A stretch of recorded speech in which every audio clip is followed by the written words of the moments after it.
Hello, everyone. I think we're going to get started, so if you can just grab a seat.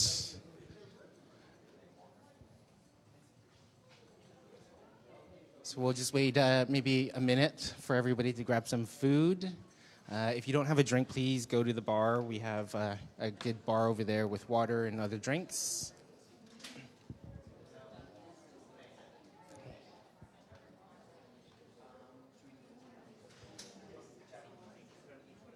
Yeah.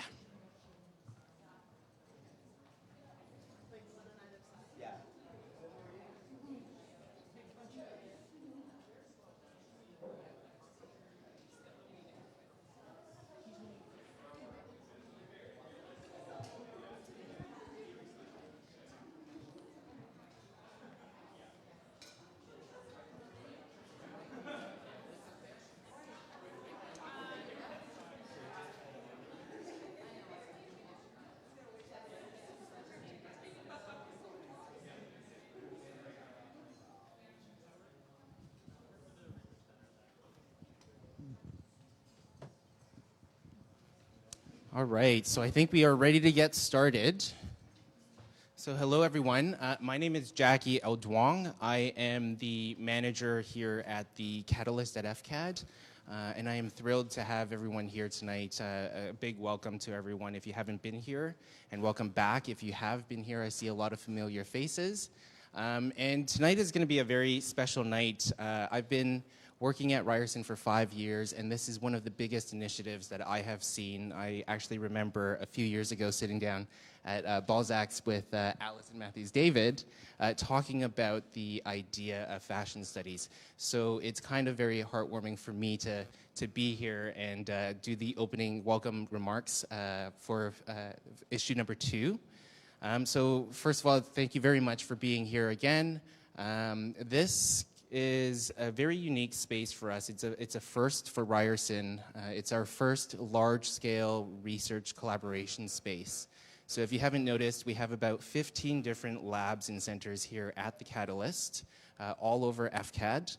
And we also have a lot of faculty members as well as grad students who actually come in here on a daily basis to do their own research, to work together, collaborate on some projects. We also have a lot of community members as well as industry partners that come in here to do their meetings and meet with the various researchers in here.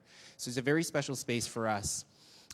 So as I said, I am the manager of this space. I'm here to represent Greg Elmer. He's the director of this space, and he sends his regrets he couldn't be here tonight. He's actually in Montreal, attending a conference about research spaces.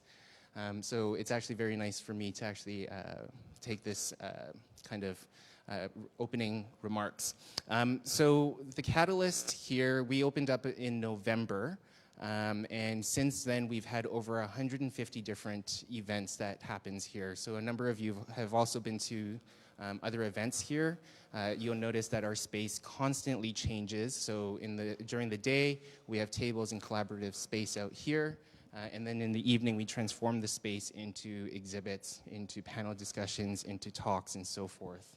And this space was built specifically for events just like this one, where we actually celebrate the hard work that researchers and students have done, and also celebrate the different types of collaborations and projects that come out of the Faculty of Communication and Design.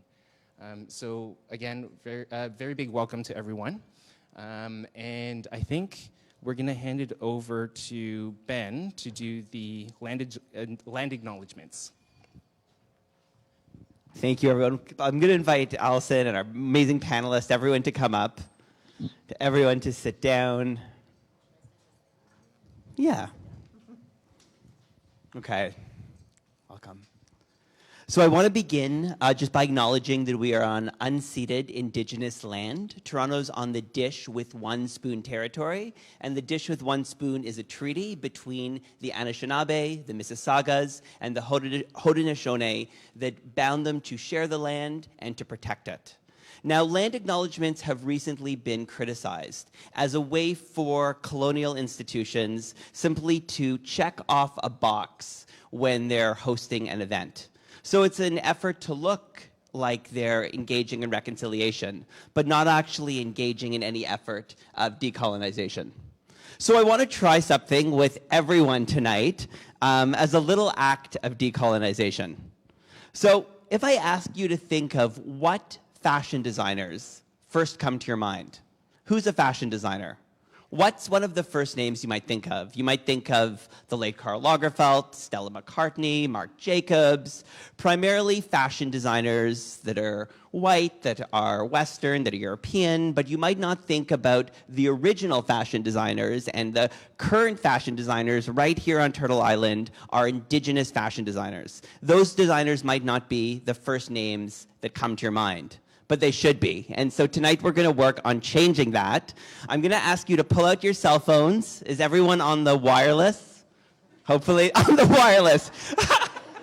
That's like the Facebook. Sorry. Okay. It's been a thing called Wi-Fi. Yeah, okay. And I'm going to ask you to begin to look up an indigenous fashion designer in Canada. Now, if you don't know where to begin, you might want to look at Indigenous Fashion Week Toronto and look at some of the designers who show there. You might want to look at Indigenous Fashion plus Ryerson and see what comes up. But I want to take a few minutes just for you to do a little bit of Google research and do a little bit of research on who you find.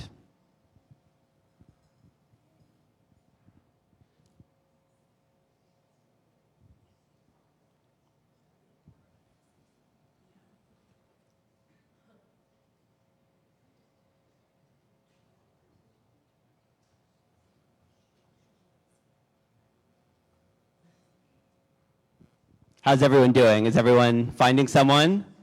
Yes? Is there anyone who wants to take the mic and share who they found?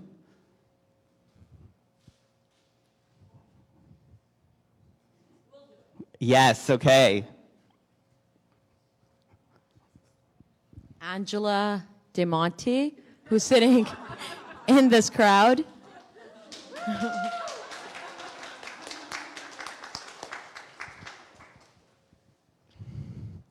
Angela DeMonte is an icon in Canadian fashion, if you don't know, and she is also our designer in residence in the School of Fashion. And Angela, we're so excited that you're here.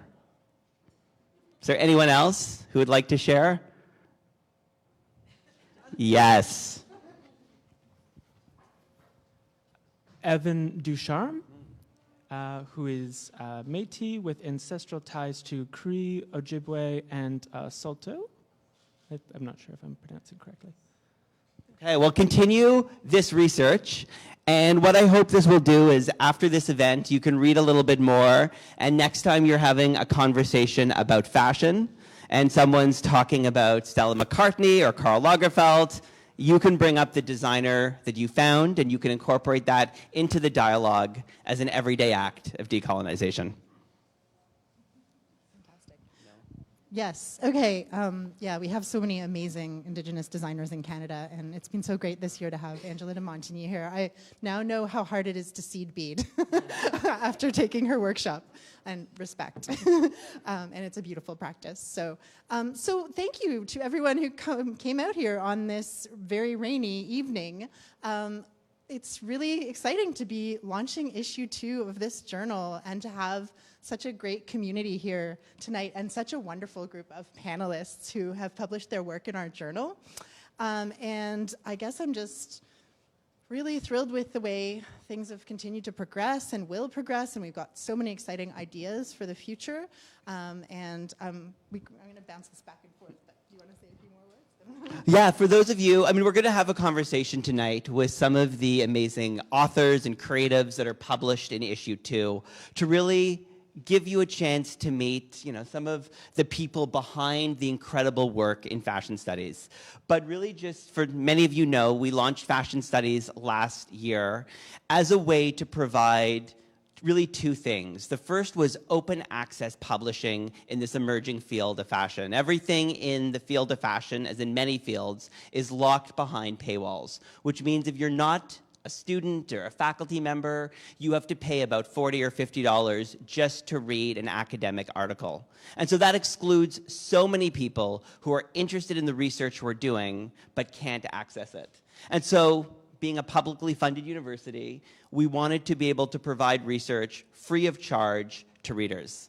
The second main goal was to provide a forum that didn't create a hierarchy of knowledge. We didn't want there to be certain kinds of scholarship that got published and other kinds of work that didn't. So in fashion studies, we value all ways of knowing, and we represent and publish creative work, more traditional scholarly work, hybrids, really to value all of the different ways that we know in fashion. Okay, that's enough for our welcome. I'd like to introduce Jacqueline, Hillary, and Rachel Ramal, too, who are amazing. So.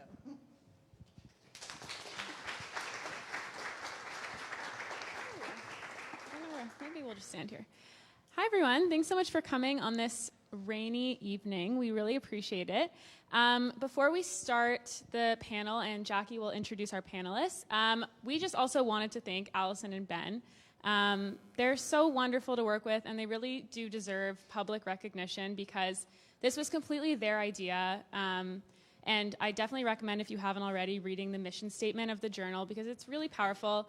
And read their letters from the editors from issue 1 and issue 2. They're always there to help us, give advice, and they're really just amazing leaders. And I know for sure that I have become a much better researcher from working with them. And I think that they've really done a great job of making sure that different types of voices are getting published. So even just in this issue, we have independent scholars, graduate students, and faculty members all getting published. So that's something that's really great to see, and we're going to have rolling submissions throughout the rest of the year. We're really excited about it. So I'll have Jacky up now to introduce everyone. But thank you again, Alison and Ben.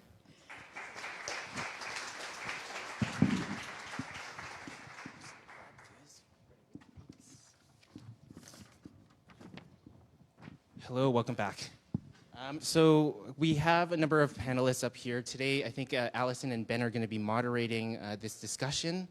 So starting over there, we have Romana Mirza, who is an MA candidate here. And in the fall, she's going to be starting her PhD studies. So welcome. We have Presley Mills as well, right beside her, who is also a Ryerson student. And she will also be doing an exhibit in here later this summer, and I'm very, very, very excited about that, to see that as well. We have Ketzia Sherman, who has also published in this issue. We have one more. Sorry. Dr. Esther Berry. How did I forget? How could I forget? I got the bios yesterday, and then today, of course, I was helping to set up for this event. But I did read your bio, and it was very exciting. Then we have Dr. Nigel Lezama from Brock University, who is also here with us today. So welcome, everyone, and please enjoy this discussion. By the way, we are live streaming this. I know that there are a lot of people who wanted to show, but they had other commitments and other events to attend. So we are live streaming this, and this is being broadcasted on Fashion Studies' Facebook page.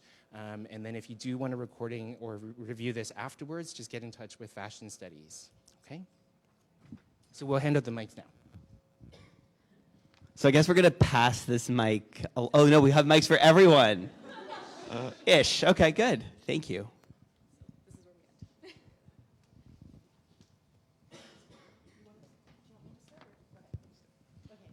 I need to borrow the mic. All right.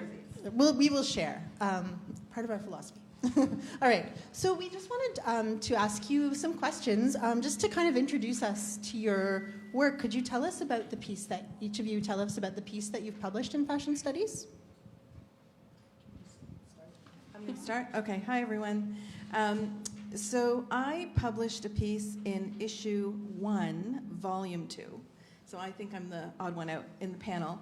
And mine was an exhibition review. Are we getting feedback on this? Okay.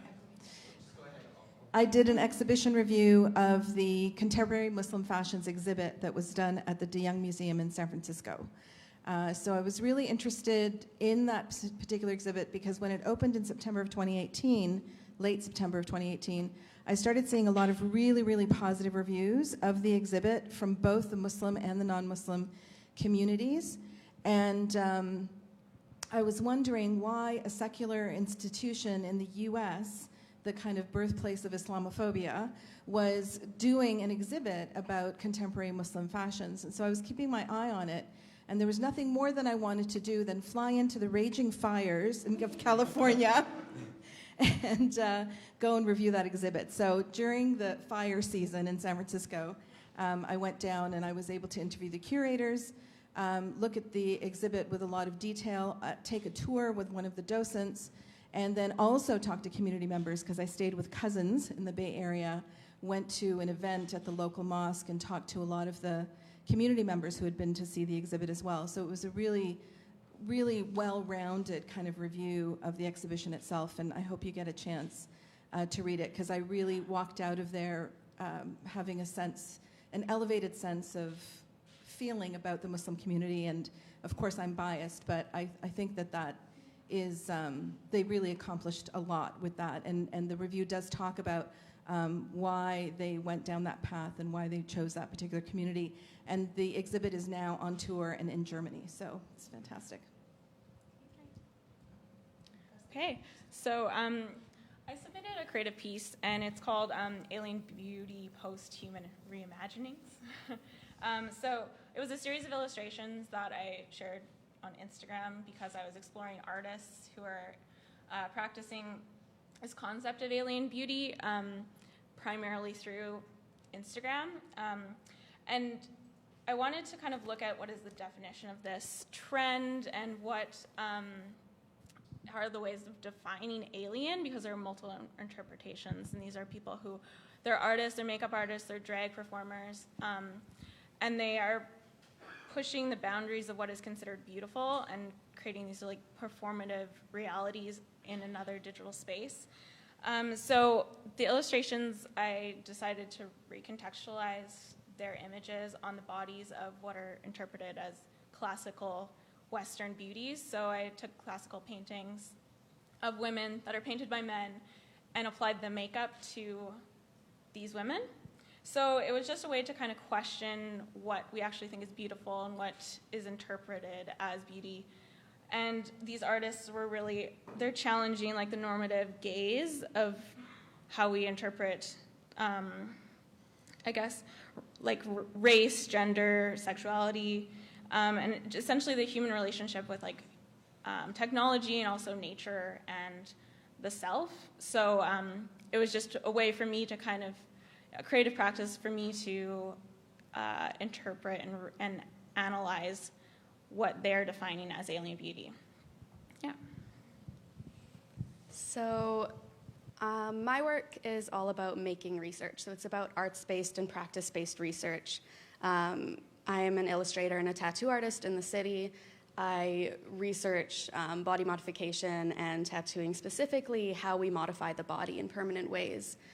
So my research was all about looking at the arts-based practice, which I conduct when I am creating my own research projects. So in this case, it was a case study of an illustrative project where I was using textile art and multimedia creation, laser cutting and etching in order to represent the experience of being tattooed without ever looking at a picture of a tattoo, because it's an industry that's very sensationalized. The way that we tend to think about it is always through a lens of like, ooh, that's so scary.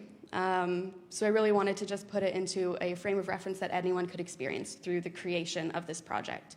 So my paper is really about the practice of arts-based research and how you come from an idea and through creation you have a conclusion.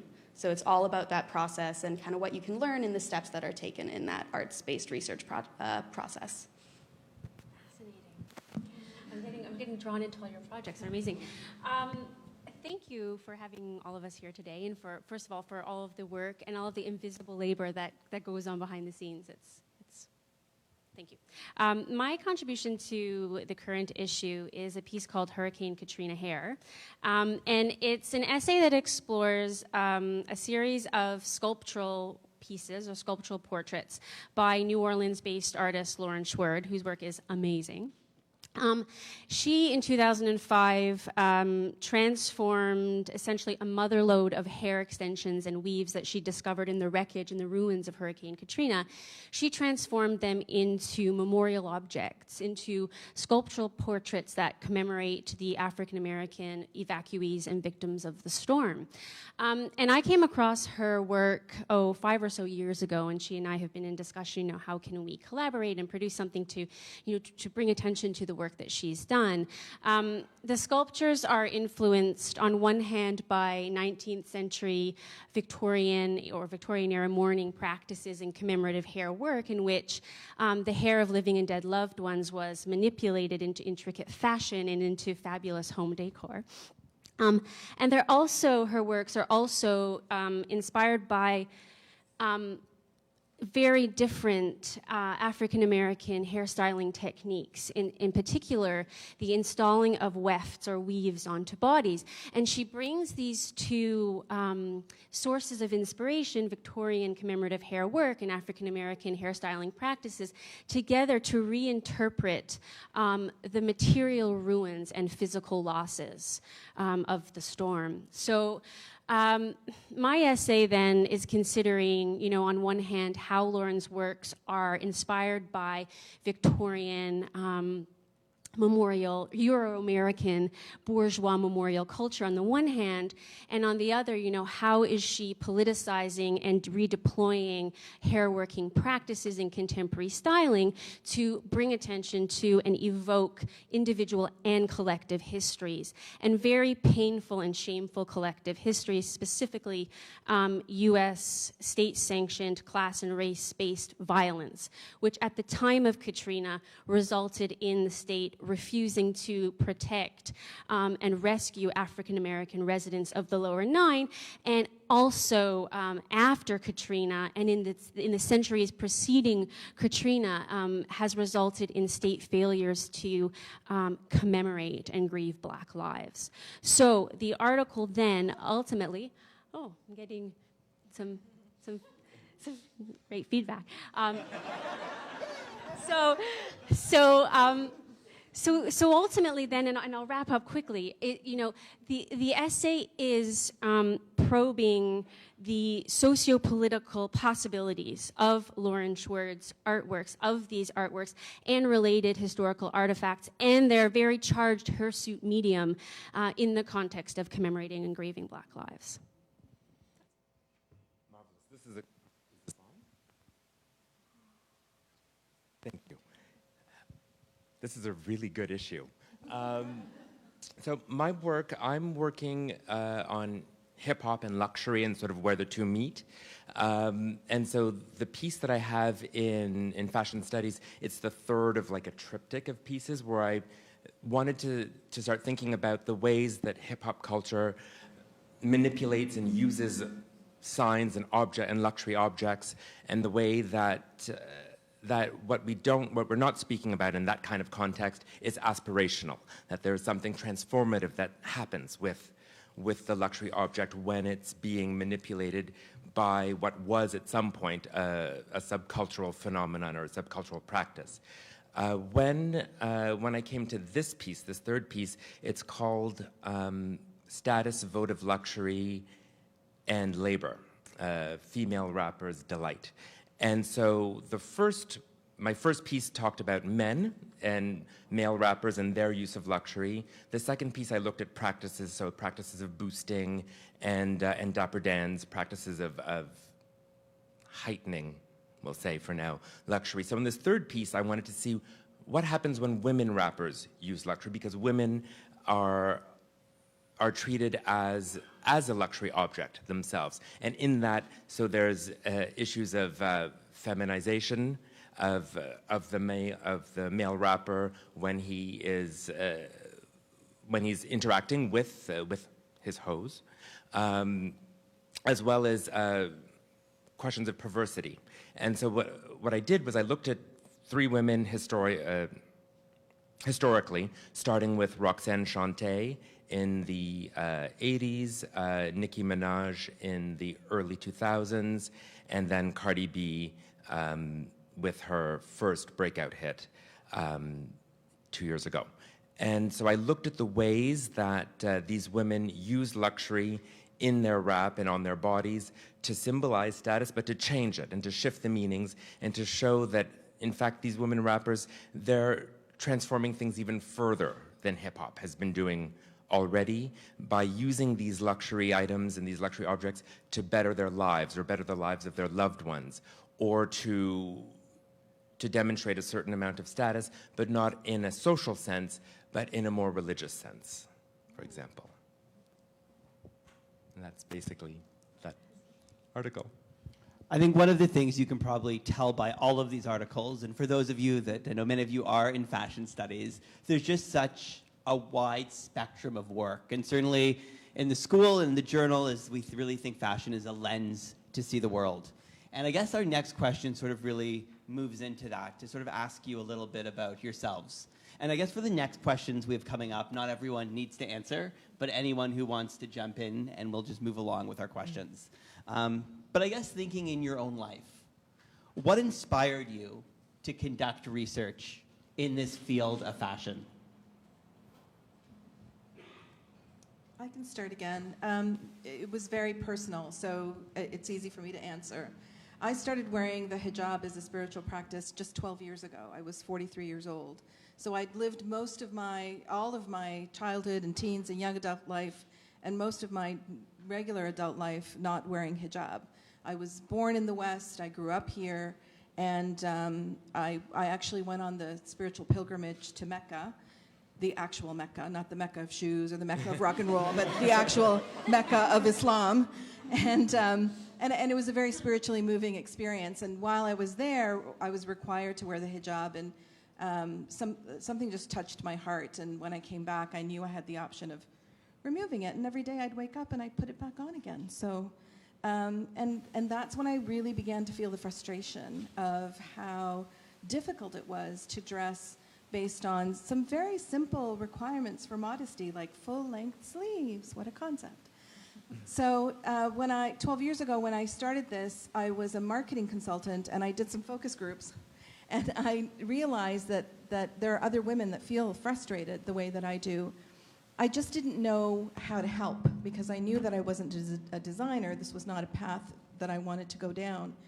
And 10 years later, I found the MA in Fashion program and realized that this is how my contribution can be made, into this new burgeoning field of Muslim women and the Muslim population. It's a really growing industry, and I can contribute through research and bringing, diverting the Western gaze and doing a little bit more analysis from within the community, because a lot of the scholarly research that has been done in modest fashion has been done by non-Muslims or Muslims who are from Muslim majority countries and were not raised in a Western context like I was. So it was very personal, definitely. I feel like I want everyone to answer this question, and maybe we'll just skip the third, because I really want to know. Yeah, it's great. So I guess speaking to the project I submitted, I like aliens. I've always been really drawn to kind of heightened reality and like fantasy, and also just any kind of subversive culture. So I am also representing one of the artists I got the chance to explore. So this is Juno Birch, and she's a trans drag queen and illustrator from the UK, and I recommend you go on her Instagram and follow her because she's amazing. But I think this project gave me an opportunity to kind of dig into those kind of ways of challenging what is conventional and normal, because they've never felt like those have represented me. So it was this opportunity to kind of look at alternatives, I guess, and also it's a way to kind of empower yourself when you're seeing what else is available to you through fashion. And I think fashion is such an important way for you to reflect your identity, even if identity is not real in a way. So I think that was just like also the theory I applied for this is very fluid as well, and that is essentially we have to be critical of everything in the way we look at the world because nothing is a constant, and we decide what's normal and we decide what is beautiful. And, yeah. And what's the account for the drag queen? Juno Birch. So we can share that with everyone afterwards. Yeah. You can all follow. So I really care about the ways that we fashion the body, the ways that we change and modify our own forms throughout our lives and our cultures, wherever you're from. Every single culture in the world has some method in which they modify the body. And that's what drew me into fashion. It's all the ways that we decide to change our physical frames. So whether that's lingerie, whether that is shoes, hair, tattooing, piercing, any other form of body modification, there are so many and it's such a huge spectrum. So all of that, it's such a unique discipline that I could only ever fit into the framework of fashion studies, right?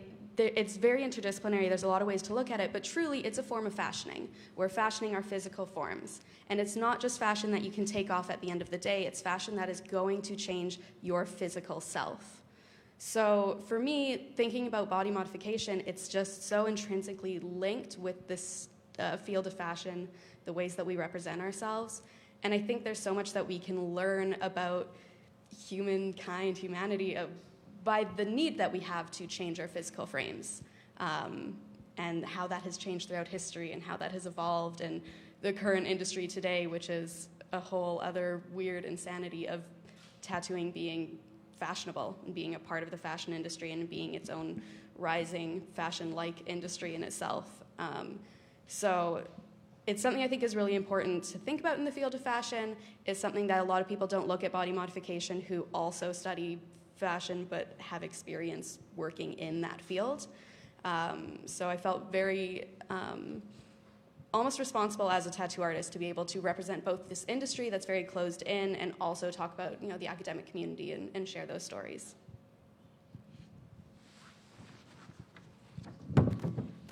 So I've been inspired to do research in the field of fashion.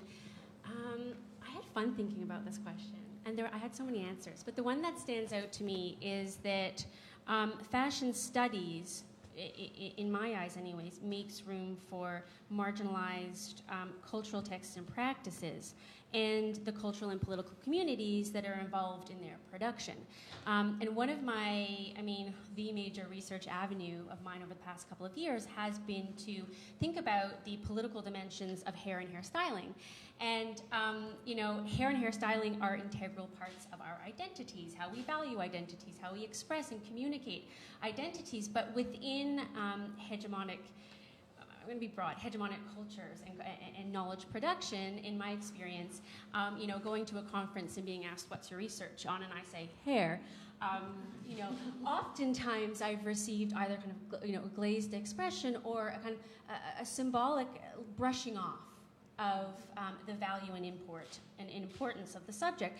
So I think I've been able to find a home for my research on the political dimensions of hair and hairstyling in fashion studies because of the way fashion studies validates elements of culture, popular culture, gendered and racialized popular culture that may otherwise and are, it's oftentimes otherwise devalued. And in this, I see some really neat synergies between other, and I use this terminology before, but radical political intellectual fields like gender studies, cultural studies, critical race studies, post-colonial studies, anti-colonial analytics that are also making room for underrepresented communities and voices and cultural texts and practices. And I love these synergies. And these synergies are also what's inspired me to do work in the field.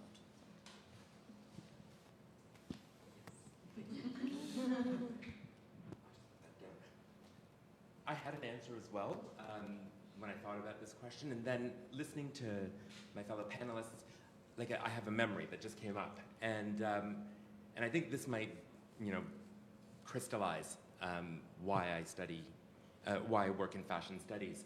I was probably 12, but I'm feeling like I was 10 but the difference is minimal. And I got for Christmas a pair of glitter socks, Michael Jackson glitter socks. And to wear them, I needed something skinny, so I took my sister's jeans, my little sister's jeans, with my church shoes and this satiny jacket in this kind of cut, but it was a pinky red satin that I begged my mom to buy me, and she did. And I wore it to school. And I just got a shiver. But what fashion is a way to express our true, it allows us to express our true selves. It allows us, if we feel marginalized, to claim community somewhere.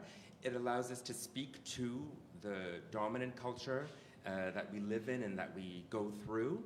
But I mean, none of this was in my head when I put it on. I just felt fabulous. But later on, fast forward 20 years to my PhD, and I was working in 19th century French literature, and I was working on Baudelaire, and it was the figure of the dandy that stuck out for me, and there was some form of identification, naturally, I think. But what compelled me is to understand and to get to understand more that need that the individual has to dress a certain way that expresses both an individual self and a collective self. And particularly for marginalized communities, peoples, and groups that are functioning in conversation with the center. So that's what brought me to fashion studies. Thank you all for sharing that. That was really moving. Okay, we're good to kind of think about the field, continue to think about the field more generally, but I think this leads really well into the kind of what you think about what the biggest challenge, problem, or question that our field needs to tackle right now, and why. So what kinds of problems or questions do you think we need to address as a field? I can start if you Yeah, like. sure. Right now, because my work right now is focusing in hip hop culture, black bodies, black identities, and right now there's a great deal of talk and a great deal of action too, of good action that is reevaluating black bodies, black beauty in fashion and high fashion, but in art as well, in literature. You go through the New York Times on the Sunday, and it's full of all of these different perspectives that weren't there perhaps 5 years ago. I can go through, a Vogue magazine, and is this ebony? It's great, but what my concern is, and I don't have an answer yet, and it's something that I'm working towards in my own work now, is racial capitalism. So value in black bodies, there's always been a play on value, and whether it's been extracted from or imposed on. So the movement that I'm seeing now, I just want to know a bit more. I want to know, is this a permanent value that will stick around and that will be there long after the Vogue covers are done? And so for me, that I think is a key So in other question words, right is now. this just a fad itself? Exactly. Passing fashion. Exactly.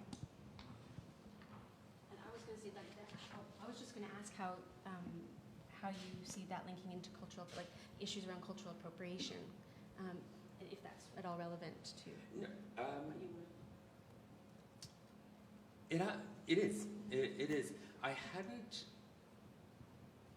come at it yet. I mean, because there's been discussions about that. I think Gucci is the sort of key figure in that discussion.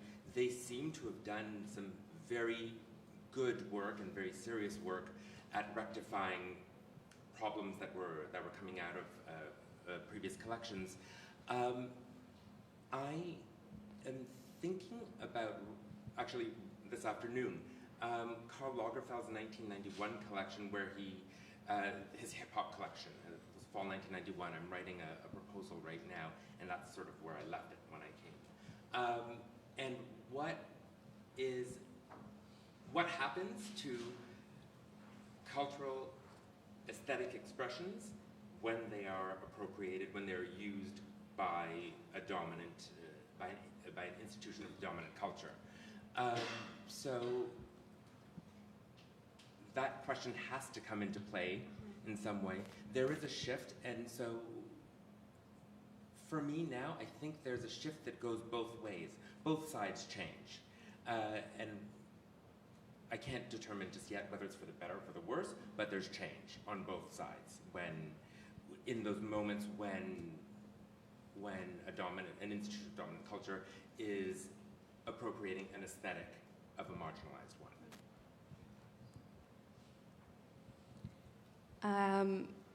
I was reading the questions and I kind of had to just joke to myself, like, what is the biggest challenge? But like, what isn't?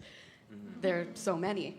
I mean, who has the say in the industry? Diversity is obviously a huge issue. Who has all of the power in the industry? We have to talk about the environment. We have to talk about the ethical implications of fast fashion and our consumption of clothing.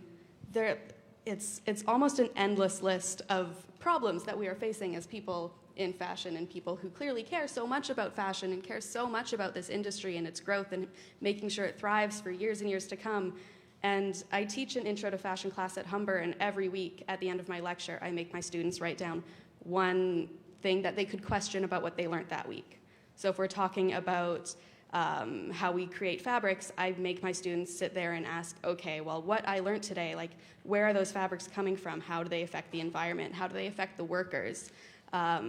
So every single week, we come up with a new question of what is wrong with the industry, because I think it's so important, especially when you're teaching, very young people all about this industry, and they're so excited because it's so beautiful. There's so much amazing work that comes out of it. It's so inspirational, and every week you need to stop and think about, all right, there is a problem there. As gorgeous as our clothing is, there's still a problem there. Who are the voices that are getting heard is still such a huge problem. We all got to be so excited about the Met Gala, and there were so many problems. So it's kind of an endless list. Like, you could go on and on and on, but I mean, there's so many that is so important about the voices in this room who are writing about them and helping to teach and having this discussion. It's just such an important discussion. I think you were in reflecting on this question too, I was thinking about sustainability in relation to environmental racisms, and writing about Lauren's works and thinking about the environmental racism that played into the Hurricane Katrina. Human-made disaster in many ways. It got me thinking about disaster scenarios and how the fashion industry is relating to or is part of producing toxic and unlivable environments in different parts of the world, like the fact that mass-produced fashion surplus that's not destroyed in European incinerators or North American incinerators, is winding up en route to landfills in Africa and in India and in Bangladesh, where so many of these garments are made. I mean, clearly smacks of waste colonialisms, neo-colonialisms, environmental racisms, and so on. And so, you're kind of like, well, what do we do? And, what do we do, at a material level, right? Like, as a consumer, like, how do we mend garments? How do we pass them on so that they don't wind up on this journey to landfills in other countries? But then also, like, what can we do at a discursive level, right? Like, how can we understand, and I wonder, like, if this comes up with your students, like, how can we understand and disrupt the, interlocking power structures and oppressions like global capitalism and colonialism and, regionalism, and, I mean, the list goes on and on and on, that makes it so that this journey to these landfills in non-Western contexts can exist. That was a bit of a tangent, and I'm sorry about that. So that kind of also related to when I was thinking about this question, the broadest stroke answer I could come up with is accessibility, because I think graduating from this program and also existing in an academic community and now leaving it and then talking about the works that I've considered here, the series that you talk about, people who are general consumers don't think about those things, that this discussion is not happening for majority of the people in the world, and so they don't have the ability to think critically about how they're making choices or where their money is going to support certain businesses or choices. Most people aren't reading journals. They aren't like scoping things out before they're making a purchase. You just go to H&M and buy a shirt because you need a shirt, kind of thing. So that's kind of what I was like, what are ways we can make critical discussion of fashion accessible for people, because it has a huge impact on their everyday life, even if they don't think about it. Yeah, I totally agree. My thinking completely went to, in my mind, defining industry as the designers, the manufacturers, and the consumers. And what I'd like to see is fashion studies model the way that business studies integrates with industry.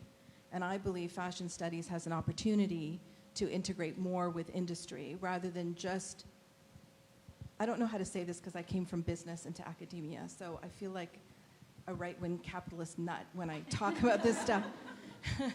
And I'm not, but how can we integrate more with industry to expand these conversations into designer forums, consumer forums, manufacturing forums, and so on? And I believe that there's an opportunity to do that through roundtable discussions with industry around issues of sustainability and diversity and all of that. So I think we need to model what business studies has done. It would be interesting to take a look at how they integrate industry and maybe to even do a better job, because it's active and it's all the time and it's changing every 2 weeks. How quickly does clothing change on the rack? So I think there's lots of opportunity. I would just like to echo what you were saying, Romana. There is a great need, I think, for a discussion to happen on that front. What I found I've tried in certain ways, like when I put together with a colleague of mine and with Alison here a conference on luxury, critical luxury studies in Canada 2 years ago, I went with my feet and my knuckles rapping, looking for sponsorship, for support, for presence, and there was some curiosity. But there was a lot of reticence. There's a fear to hear what happens on this side of that discussion. And I think you're right, we still have to keep trying. I think we have to occupy spaces and organize things where there is the public that can hear the work we're doing and think about things differently. In the Eaton Center, why not? And as you said, so it's going to be perhaps to start at the consumer level. I think they're the easiest to get at. And then once you have the consumer, you have the ear of business. I imagine I've never been in business. I've been in business. You can get their ear. You just know you have to go to the right places and the right approach. But it's possible. I think it's possible. Yeah. I think we can all see the future of fashion studies now with all of these really like fantastic ideas. And I think the field's certainly grown, where I think in fashion schools it used to be really about training designers and business people for industry. And we've seen this amazing growth where it's about critically thinking about industry and in many ways leading industry in terms of the kinds of thinking and critiques that are happening. And I guess this kind of leads to the next question. And for those of you that have taken first-year research methods in the MA Fashion, you'll know this discussion well from the first day of class. But one of the tensions in fashion studies is whether this fashion studies itself should be a self-standing discipline, or should it remain interdisciplinary?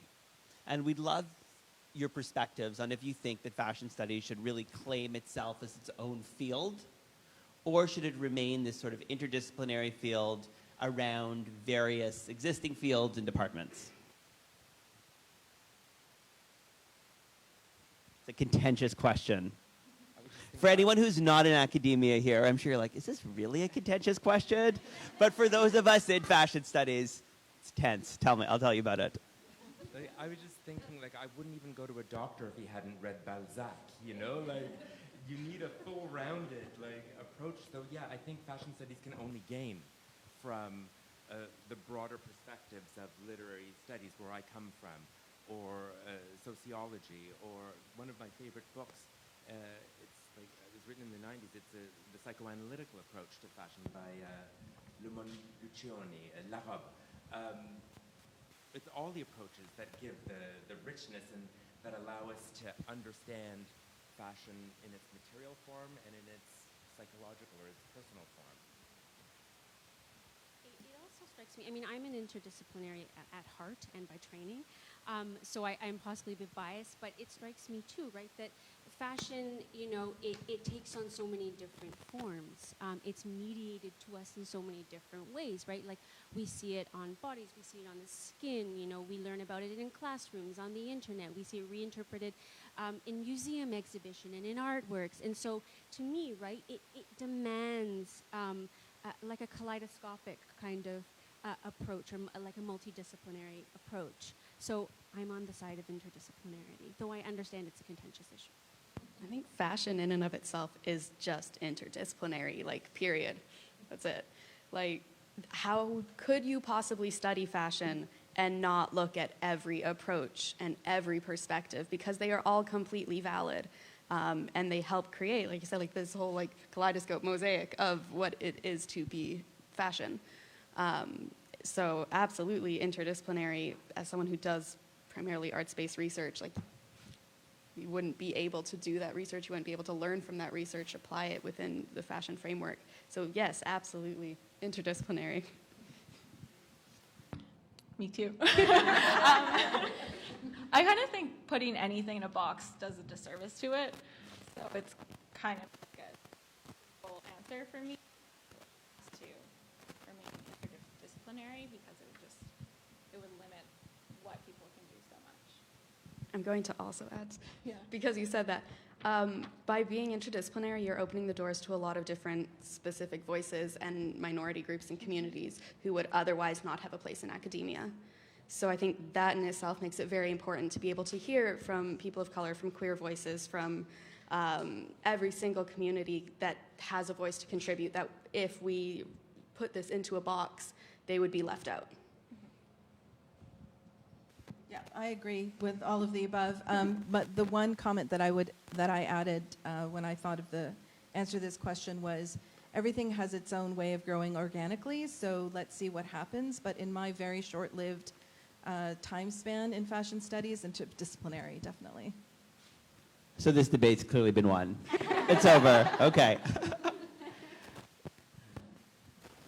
Okay, I'm firmly in the interdisciplinary camp as someone who I usually say defected from art history because it was just too much of a box for me. But I've found a very happy home here, and I'm, again, just as someone, I'm just so proud to hear all these new voices as well. It's so exciting as someone who felt a bit alone kind of as the field was emerging. Now we can have these debates and dialogues, and I think they're so important.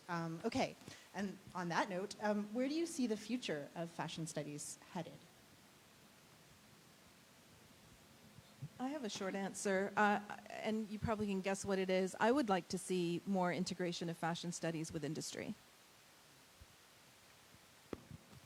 I agree with that, because my kind of answer for everything is, I'm scared about the world and what potentially could be happening, so we should be thinking about how fashion has an impact on it, which it does. It has a huge impact.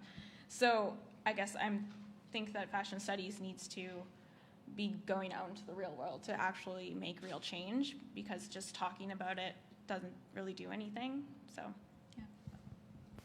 I would just add to say, I'd like to see fashion studies, like the kinds of collaborations that emerge through, not only reaching out to industry, let's say, but also like community engagement through exhibition and through performance and through events to like celebrate multiple ways of knowing and celebrate different modes of research practice. And I mean, that's all. I mean, fashion studies is already doing that, so I'm sort of aware that this is already ongoing. But again, I see this. Is it emerging? I think so. Yeah.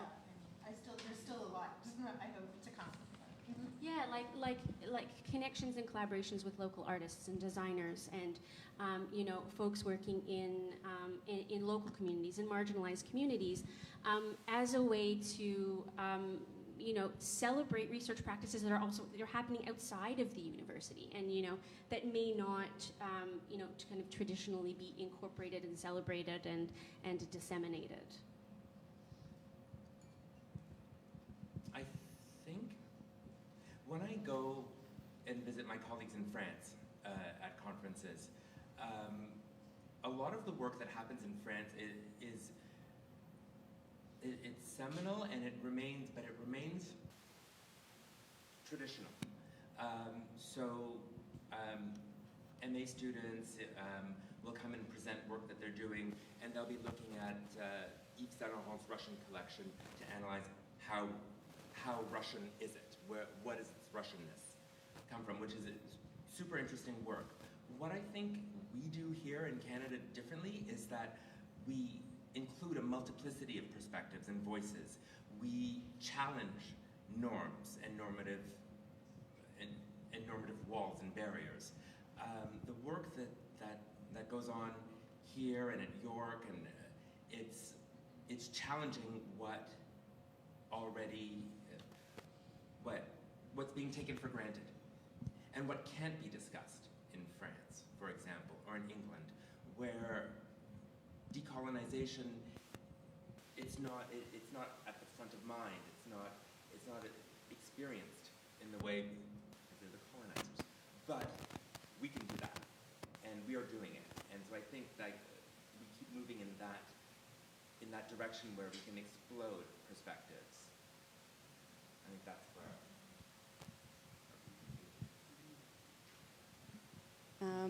Everything you guys said.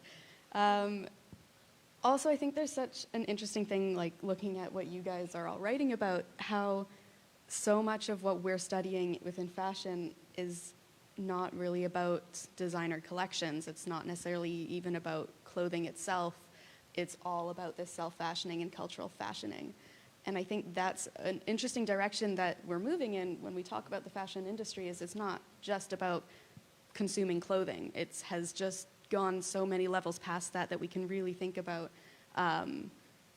what self-fashioning is and what that is in different identity groups, what that is globally, how that changes wherever you go in the world. So I think that's part of that future, is what it even means to be studying fashion. Like, what do we define fashion as? If it's not just clothing, it is hair, it is the body, it is everything. Like, all of that, like, that's where that future of the fashion industry is, to me. It's really expanding that definition. I think it's a really interesting and exciting thing when we think about what's Canada's unique contribution and Ryerson's unique contribution to this field of fashion studies. Because so much of it's happening in the US and in the UK and in France, but how are we doing fashion studies differently? And I think you're all highlighting exactly what Canada's unique perspective and contribution is within this field. We want to wrap up with... Can I just yes. add one more thing? And on that note, we have some exciting things coming up, and starting soon, we'll also be accepting articles in French, en français. Donc, bientôt. Regardez le site bientôt. Très bien. Yeah, and we're definitely, I mean, we'll talk, but we're definitely hoping to continue to expand and grow and challenge the way we think and write and communicate fashion, and what languages are used and what voices are used, and really expand that. And certainly over this year, we have a lot of exciting announcements in terms of new languages and new approaches that we're going to have for the journal. So I want to wrap up by just asking a few questions about the journal itself. And I feel like this question seems a little self-congratulatory to the journal, but it's really not. Because it's amazing will be the response. But really, we've had this sort of explosion of journals within fashion. There's about 5 or 6 new journals that started up in the past few years, in addition to the more traditional journals. Aside from the fact that you like Alison and I, what motivated you to publish in fashion studies? I'll start this one off. And possibly a bit of a predictable answer, but let me explain. The journal's radical interdisciplinarity, and not just, its nurturing of diverse methodological and theoretical approaches, but also, like, I love on your website, I don't know where I read it, I don't know if it's part of your mandate, and I should know that, I'm sorry, but where you say that you are encouraging diverse, creative, and written formats. I knew with Hurricane Katrina here that I needed to write responsively to some very emotionally charged artifacts and artworks. And in order to do that, like I needed to write using a very tight or an entwinement of critical theory and prose. Like I needed to write with poetics. And I love that the journal makes room for academic writing that can be literary, can be poetic, and not just because I think that scholarship can, should, and it should be lush, because I do think that too. But also because, again, it comes back to mobilizing diverse knowledges and how we communicate those knowledges. I mean, like, what other journal? I haven't come across another journal that welcomes different referencing styles from authors. And like that might sound like an incredibly dull point to raise, but again, like it's pointing back to a celebration of multiple ways of knowing, presenting research, communicating research, etc. Also, can we just mention how beautiful it is? It is the most aesthetically gorgeous journal I've ever seen. That's all. And I would add that it's a journal that is making the field while it's also presenting the research. So it's, as you say, so it's accepting diverse forms of epistemologies and ways of expressing, ways of sharing knowledge. And in that, it's creating fashion studies. And that, I think, is amazing. As somebody who hasn't been published before, so thank you.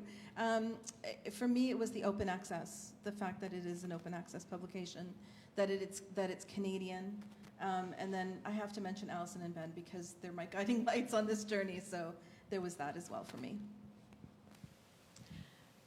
I find I write in a way that doesn't fit in academia very well, because I think no research is truly objective. It's always subjective, so I kind of write as if it's a creative response all the time, and I think sometimes that can be not accepted by traditional academic writing styles. So this journal was an opportunity for me to present a creative work and have the writing be a creative response that supports a piece of art.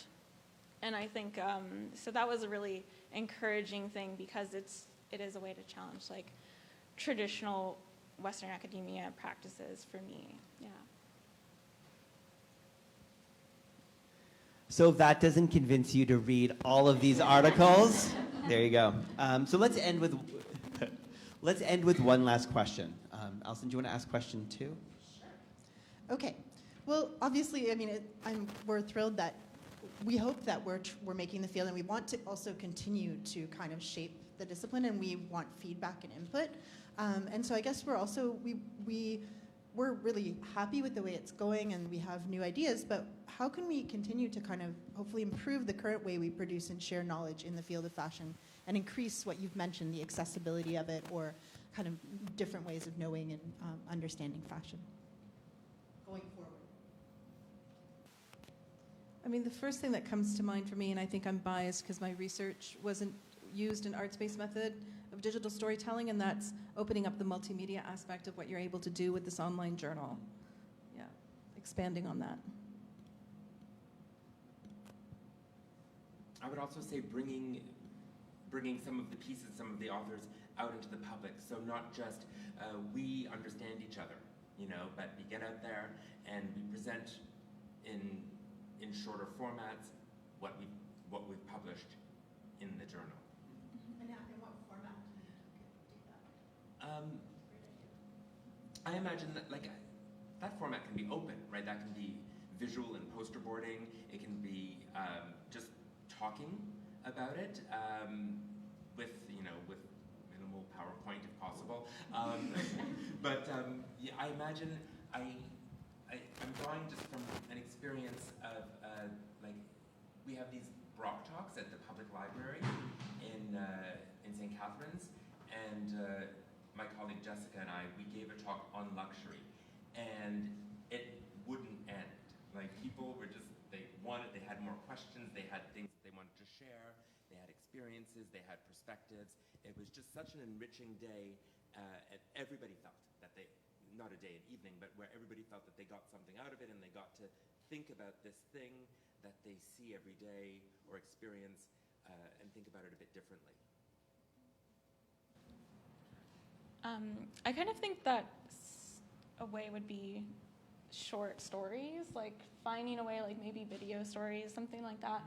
But finding a way to condense large topics into a short form is always very challenging, but I think when it's done well, it's very impactful. Hearing Esther's blur, just you speaking about what you wrote about. I really want to read the article and know more because of how you were able to sell it to me in a short blurb. And I think that's always a really powerful way to list, if there's a way to promote the works in a small short story format. Yeah, I would add to that in that it's hard to convince people who are not in academia to go read a journal. Because, part of it is just the language that we write in tends to go over a lot of people's heads. If you're not actively reading academic text, it's not accessible.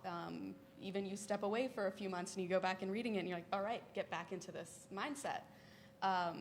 So I think, like you said, condensing that, making it more accessible in smaller gaps, videos, social media, promoting artists, having that amazing elevator pitches that yeah, I want to read this, I want to know more, it's so fascinating. But yeah, it's accessibility comes from having something that is consumable by everyone, something you can listen to or look at. And it helps that it is so interdisciplinary, that there is visuals that we can pull from. There is, everyone has so much to say about their own writing to talk about. Alison and Ben, so charismatic. Everyone wants to listen to you guys, so. I hear a podcast coming up. I would just add just to that, just to say that fashion lends itself so well, right, to popular. It's part of popular culture, so to popular contexts. I don't think people need a lot of convincing once they see how.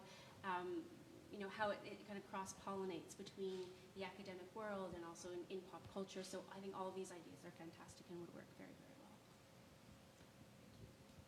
Thank you. I think that gives us so many ideas, and we're really open to all of your ideas. As I said, this journal for Alison and I, and for Jacqueline, for all of us, this is still in its infancy. And so there's so many ways for this to grow and evolve. And really, we just want to provide, I think, a platform that's available to everyone in the fashion studies community to share their work and engage with work in ways that feels right for you. And so please continue over the next year to give us feedback and suggestions, and we'll take all of these ideas and hopefully continue to grow this together. Can I add a quick thing? Just one of the things I think you guys are doing so well is getting work out there in a more than reasonable time frame. So thank you for that. Thank you, thank you, thank you. Well, it's really, I think it's important to us to get the work out, because fashion is often, when you are talking about pop culture, it is time sensitive sometimes. So it is nice to be able to have a faster turnaround time with the digital format. And as to your point, Romana, I think we would welcome more multimedia. Like that was one of the reasons we wanted to have the journal online, was to be able to do film, video, so hopefully we will get more submissions that include that, because I do also think that's a very powerful way of communicating, like your digital storytelling project. So please send us your stuff. And I guess I think it's, as I mentioned, I mean, maybe I'm a veteran of the field now. I guess I've been doing it for almost 20 years, working on fashion. And I do see this transformation from kind of, I was trained as a very classical, like, humanities scholar, working on my own, sitting in the archive, in my library. And now, like, I published a kid's book, And so, all of you guys have to do podcasts, sorry. But, I mean, I have learned, and also through the journal, that people are interested in fashion. People do find it accessible. People do want to hear about it and want to learn about it and want to learn more. So let's continue that work. Well, thank you so much to each of you. We're so honored to publish your work in fashion studies. We encourage everyone to check it out, and thank you for being on our panel tonight.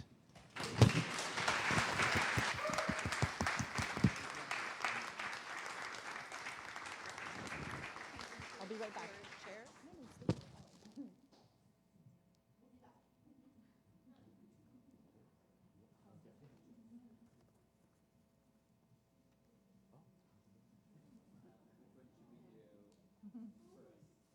I've got these first. We had a little present for each of you to say thank you for all your fantastic preparation and all of your great thoughts. Another exciting new book in the field. They're coming out. So little thank you.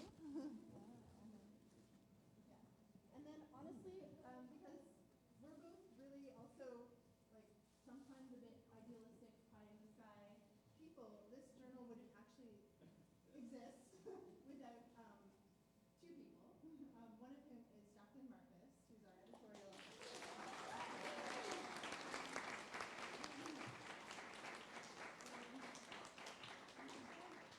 Honestly, yes, she's amazing. She is the voice of fashion studies and works tirelessly on our behalf and on the journal's behalf, and she just always believes in everything that's going on. So thank you for this year. We're so honored to work with you, Jacqueline.